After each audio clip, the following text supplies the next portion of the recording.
también miembro del Comité de Ética de la Asamblea Nacional, Marjorie Chávez, a quien le damos la bienvenida. Buenos días, asambleísta. Gracias por estar con nosotros en estos micrófonos aquí en Diálogo a través de I-99. ¿Nos escucha?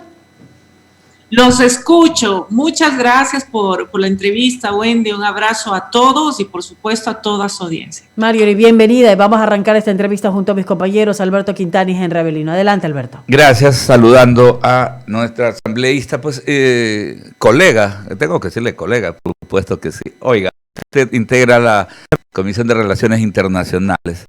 Y antes de meternos de lleno a los temas de política nacional, sí quiero una reacción suya con respecto a lo que está ocurriendo en Afganistán. No hemos denotado desde el fin de semana la preocupación, sobre todo por el tema de los derechos de las mujeres. Ayer escuchábamos a la Premio Nobel de la Paz, Malala Yousafzai, quien precisamente, recordemos que sobrevivió el año 2012 a los disparos de los talibanes por defender la educación de las mujeres. Ella ayer alertaba, ¿no?, que Afganistán vive una crisis humanitaria y que hay esta posibilidad de retroceder décadas y hasta siglos. Esto es lo que tiene que ver con los derechos de las mujeres. Me gustaría tener una lectura suya, asambleísta, respecto a este tema que centra la atención de todo el mundo.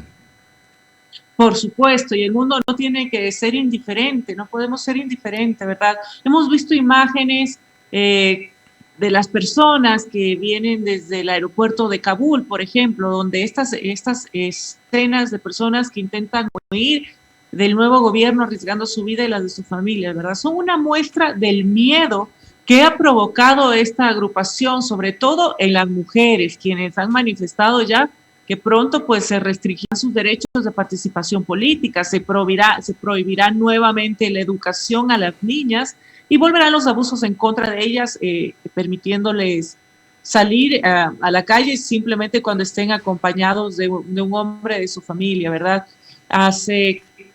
Yo quiero, o sea, no sé si tenemos tiempo, pero en realidad explicar un poquito cómo nace esto de los talibanes para poder poner en contexto.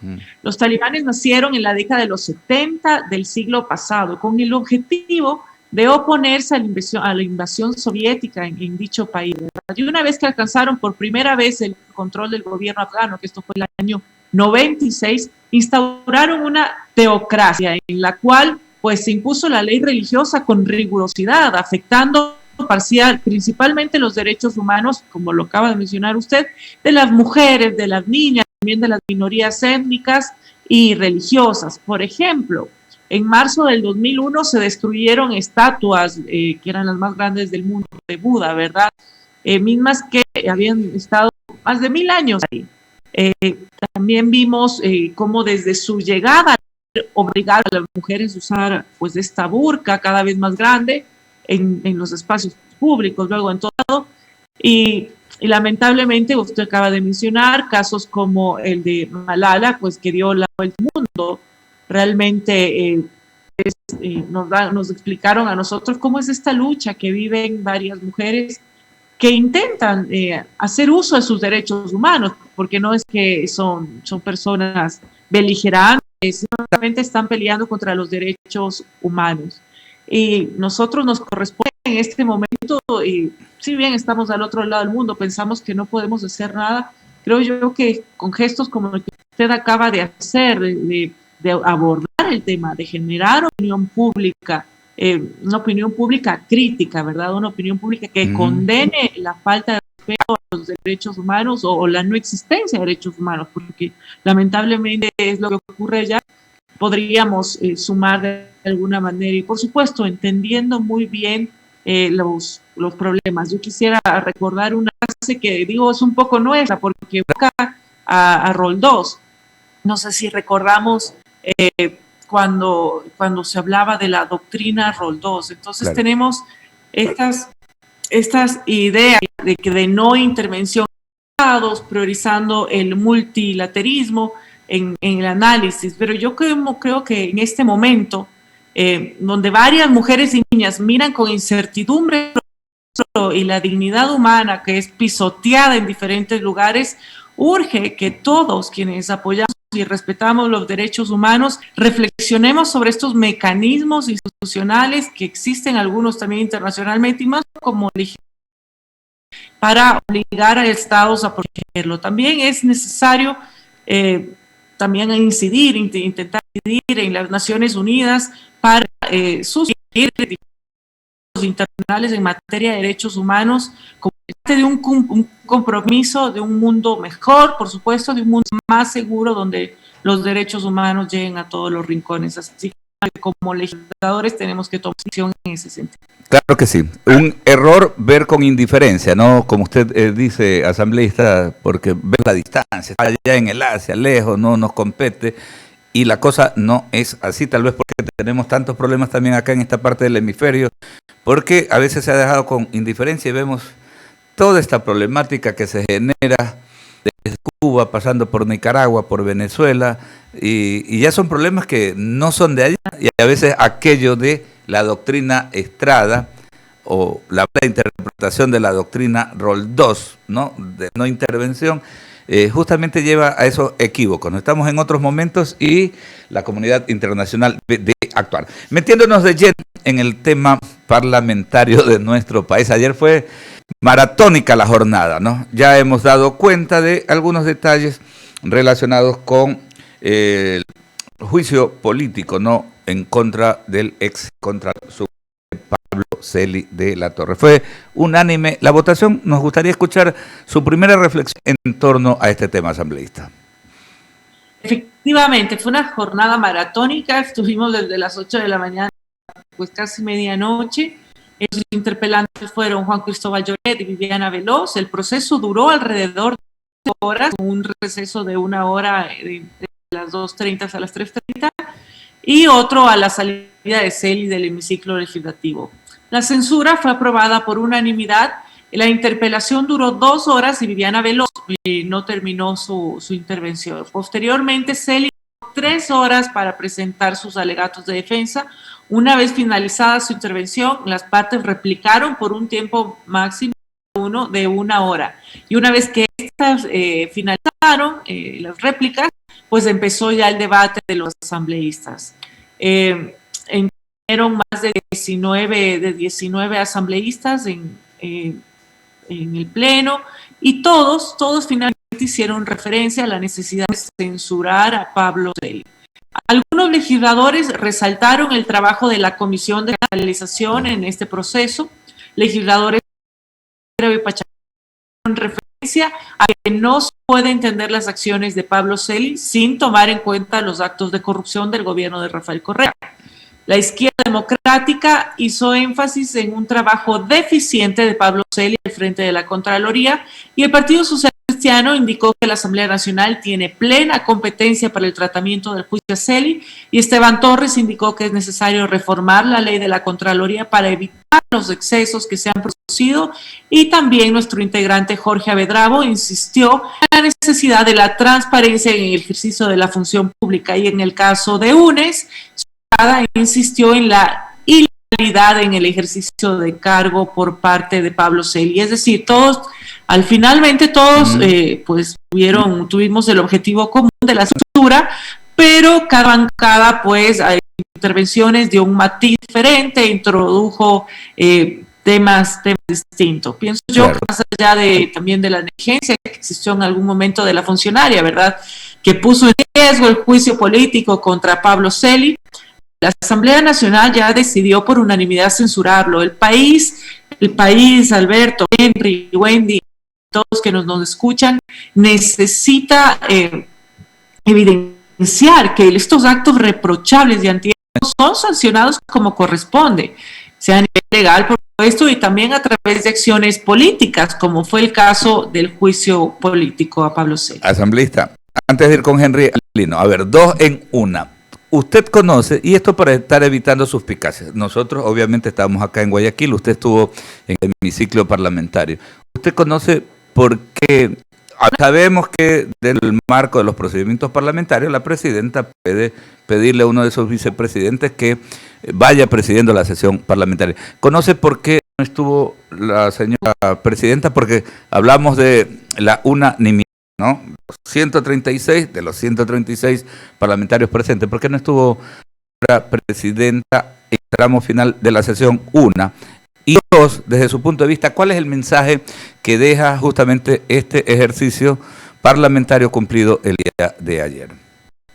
Pues la verdad es que no sabría decirle por qué no estuvo. No se conoció el porqué de su ausencia. Estuvo en otras partes del proceso. Yo digo, en el tramo final es que no estuvo. En el tramo final, sí, bueno, no estuvo, habría que preguntarle, no sabemos ahí qué pasó, y claro, puede prestarse a malas interpretaciones, ¿verdad? ¿Qué pasó? Pero bueno, ojalá ella pueda dar la respuesta, pero sí estuvo al inicio y en diferentes momentos y se iba alternando con sus diferentes vicepresidentes la palabra, digamos, el llevar la sesión.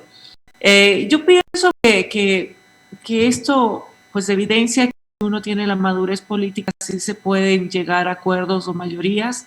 En este caso, ¿verdad? Era inadmisible que la máxima autoridad de la institución, que era la encargada de velar además por la correcta administración de los recursos del Estado, se haya encontrado acusada de ser parte de una estructura de corrupción que cobraba sobornos a cambio de desvanecer glosas. Parecería que hemos normalizado estos comportamientos que constriñen la ética y la ley, pero esto no debe continuar. Y este es el gran paso que tenía que dar la Asamblea Nacional, en este caso ya vendrán otros también como el de Carrión, dando luces respecto al accionar, ¿verdad? La ciudadanía hoy más que nunca nos demanda probidad, ética, transparencia de todos los funcionarios, ¿verdad? Y este juicio debe ser un llamado de atención también a todos los demás funcionarios, para que trabajen con tesón, con pasión, con voluntad política y voluntad también de ayudar a la ciudadanía, como es del sector público, siendo coherentes con el mandato, quienes hemos sido elegidos, por supuesto, siendo coherentes con ese mandato que nos dio el país y dejando atrás cualquier comportamiento antiético y también ilegal, ¿verdad? Si la Asamblea quiere recobrar la confianza de los ciudadanos, la fiscalización tiene que ser imparcial, oportuna, y es necesaria. Así que, bueno, en este caso se agilitó, fue bastante rápido. Esperemos que los demás juicios políticos, que nos viene el de Carrión, también lo sea, y que además no descuidemos nuestras otras actividades. No tenemos que tener la capacidad también de en materia legislativa avanzar, pero por supuesto de mano también de la fiscalización. Estas dos facultades que tienen ustedes en la Asamblea Nacional. Permítame, asambleísta, son las 7:24, Henry Avelino me acompaña y tiene otras inquietudes para usted. ¿Cómo está, asambleísta? Gusto poder saludarla a esta hora de la mañana. Gracias por estar con nosotros aquí en I99 Diálogo. El tema en torno a Rosa Cerda, la asambleísta de Pachacútec, que ya ha solicitado al Consejo de Administración, alcalde, que archive la queja que fue presentada en su contra por parte del asambleísta Eitel Zambrano del MAN, quien estaba solicitando justamente la sanción a la representante de Napo por lo que había dicho, esta apología, entre comillas, de roben bien. ¿Cómo va el tema en torno al asambleísta de Pachacútec, Rosa Cerda, asambleísta? Le cuento que esta también fue una jornada larga y yo pedí la renuncia de ella a través de un cambio del orden del día que, como sabemos, tuve 92 votos en contra. Es decir, pues no pasó mi moción, mi resolución en el Pleno de la Asamblea Nacional. Y luego en la parte administrativa, en el Consejo de Administración Legislativa, también tuvimos una jornada muy extensa donde escuchamos la defensa y las pruebas de la señora Rosa Cerda. Debo decir, yo estuve presente, ella no habló en ningún momento, no abrió la boca para nada. Y pues dejaron que su abogada sea quien hablara. Y lo que hicieron, les cuento, fue exponer diferentes videos de medios de comunicación. Estuvimos horas escuchando videos de medios de comunicación que cuando se les preguntaba ¿y por qué esto es una prueba? Entonces ellos intentaban argumentar que pues en los videos se mostraba cómo los malos medios de comunicación trataban de tergiversar y manipulaban la información porque nunca la pusieron completa, decía que no era el contexto. En fin, estuvimos horas viendo medios de comunicación que ya lo hemos visto, escuchando lo mismo que hemos escuchado siempre, pero ellos decían que era la prueba de que pues en realidad no hubo. Además mantiene el argumento de que no hay un daño contra la institución de la Asamblea Nacional, que de existir un daño que además es malintencionado por los medios de comunicación, es un daño personal, que la Asamblea Nacional no ha sufrido ningún daño en su imagen institucional y que entonces por eso no corresponde su sanción al CAL, porque ella nunca ha afectado a la Asamblea Nacional en todo caso, y que además es injusta. Bueno, echa la culpa a los medios de comunicación, ¿verdad? Entonces se mantuvo en esto, estuvimos horas escuchando sus pruebas, por supuesto con el asambleísta Itel Zambrano también. Pero no eran contundentes al parecer las pruebas entonces, no hubo una prueba contundente. Pero es que, Alberto, Henry, ¿qué pruebas? Pues, o sea, si ya la prueba es el video, y es el mismo video que hemos visto todos, y en el video se escucha clarito. Entonces, a mi parecer, pues sin duda no tiene sentido. Más bien, cada vez que escuchaba las supuestas pruebas, yo desde mi lógica, ¿verdad?, desde mi razonamiento, era peor, porque quedábamos más convencidos, porque intentó además mostrarnos 3 medios de comunicación de su provincia que la defendían. Entonces, que decían que claro, que por qué no devuelven lo robado en vez de estar reclamando una mujer del Oriente, defendiendo lo que ella ha dicho, diciendo que pues lo que decía estaba bien. Entonces, a mí me pareció que, claro, además es un mal uso de estas pruebas. Y a continuación, ¿qué viene a continuación en el tema legislativo? El día de hoy tenemos nuevamente reunión en el CAL a las 3 de la tarde. Continúa el proceso, ahora ya pueden pues intervenir los miembros. La vez pasada era pues de la presentación de pruebas de la señora Cerda.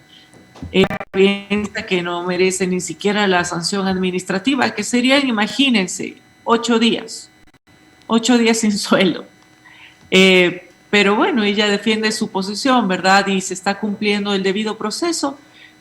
Yo debo decir también, yo en el CAL no tengo voto, solo tengo voz. Estoy presencial, digamos, así como en la escuelita de oyente, ¿verdad? Pero sin voto. Pero debo decir que la intención de la mayoría de los miembros del CAL, no todos, es no sancionar. Sí. Así que lamentablemente en este caso, pues la Asamblea no ha trabajado con lucidez, con prácticos, con la ciudadanía de hacer lo correcto, ¿no? De no justificar, porque no hay justificación alguna. Todos lo hemos escuchado y ahí está la prueba. O sea, no hay, del lado de quien exige la sanción, ¿qué más hay que lo que dijo? Es bastante claro en realidad. Solo para terminar, en honor al tiempo, sobre Freddy Carrión, podría explicar un poquito más detalles sobre el juicio político. Estamos con Marjorie Chávez, asambleísta por el Partido Social Cristiano. Cuéntenos, asambleísta, rápidamente. Sí, efectivamente, Yesenia Guamaníes, asambleísta PD, presentó el juicio político, tuvo voto favorable, por supuesto, y se estaba esperando, digamos, evacuar todas las diligencias respecto al juicio a Celia, así que lo más probable es que en estos días y pronto ya la Asamblea Nacional también pueda ya tratar el juicio al señor Carrión. En ese sentido, yo pues soy optimista y creo que igual habrá una mayoría del Pleno Legislativo, como lo hemos tenido con el excontralor, así que pues por ese lado veremos luces pronto. Muy bien, 7:30 de la mañana. Queremos agradecerle a Marjorie Chávez, asambleísta por el Partido Social Cristiano, por habernos acompañado aquí en Diálogo en 99. Muchas gracias. Qué poder de síntesis, oiga. Usted sí que, caramba, en pocos segundos, cómo resumió muy todo bien, ¿no? El periplo que cumplieron ayer en la Asamblea. Y claro, pues aparte de economista, comunicadora, periodista, pues. ¿Es pianista también? ¿Es usted pianista, asambleísta? Porque veo un piano atrás, ¿usted es pianista? Qué bien. Sí. Bueno, soy, digamos, intento. Muchísimas gracias, que tenga buen día. Muchas gracias, Henry, Alberto. Bueno, un fuerte abrazo a toda la audiencia y a las órdenes siempre.